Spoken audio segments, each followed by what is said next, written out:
Bismillahirrahmanirrahim.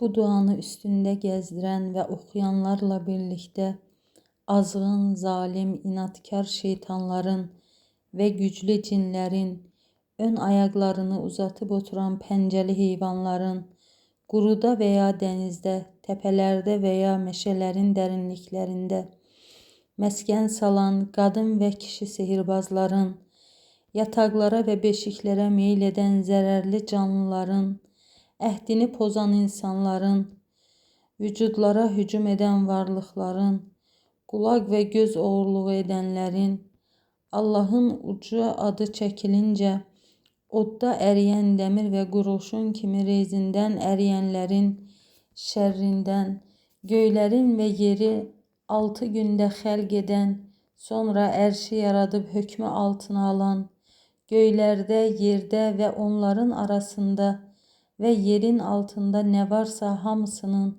ixtiyar sahibi olan, açığı da, gizlini də, gizlinin gizlisini də bilən, özündən başqa ilah olmayan və gözəl isimləri zatında ihtiva edən Allaha sığınıram.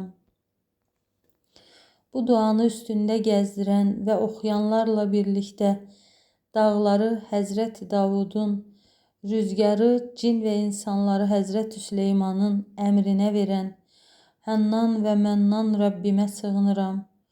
Məktub Süleymandandır və o Bismillahirrahmanirrahim ilə başlayıb, mənə qarşı təkəbbür göstərməyin və yanıma müsəlman olaraq gəlin şəklində davam edir.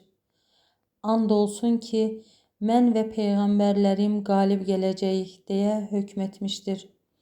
Həqiqətən Allah yenilməz qüvvət sahibi, qüdrət sahibidir. Kim Allaha təvəkkül etsə, Allah ona kifayət edər. Allah öz əmrini yerinə yetirəndir. Allah hər şey üçün bir ölçü, bir hədd təyin etmişdir. Allah elmi və qüdrəti ilə onları əhatə edir. Xeyr, xeyr. Kur'an onların iddia ettikleri kimi insan sözü değildir. O lövh-i mahfuzda olan şərəfli bir kitabdır. Mən də Allaha təvəkkül etdim və kürəyimi ona söykədim. Ey Xaliqimiz, sizi Allahın yoluna çağıran bu elçinin sözlərini qəbul edin və ona iman gətirin. Allah da günahlarınızdan keçsin və sizi şiddətli əzabdan xilas etsin. Yer üzündə olan hər kəs ölümə məhkumdur. Ancaq Rəbbinin əzəmətli və kəramətli zatı əbədidir. Zəkəriyanı da yada sal. Bir zaman o yalvarıb demişdi, ey Rəbbim, məni övladsız tənha buraxma. Ancaq sən varislərin ən yaxşısısan. Onun duasını qəbul etdik, ona Yahyanı bəxş etdik və zövcəsini uşaq doğurmağa qəbul etdik. Həqiqətən onlar yaxşı işlər görməyə tələsər, ümid və qorxuları ilə bizə yalvarardılar.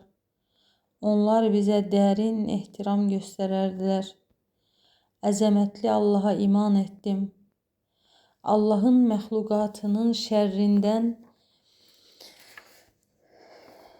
La həvlə və la qüvvətə illə billahil əzim ilə onun sağlam dininə, mükəmməl kəlamlarına sığındım. Allahım, Peyğəmbərimiz Həzrəti Muhammedə, tərtəmiz əhl-i beytinə, yaxınlarına, pak əshabına, qiyamətədək çoxlu səlat səlam eylə və onların hörmətinə bizim dualarımızı qəbul buyur. Amin.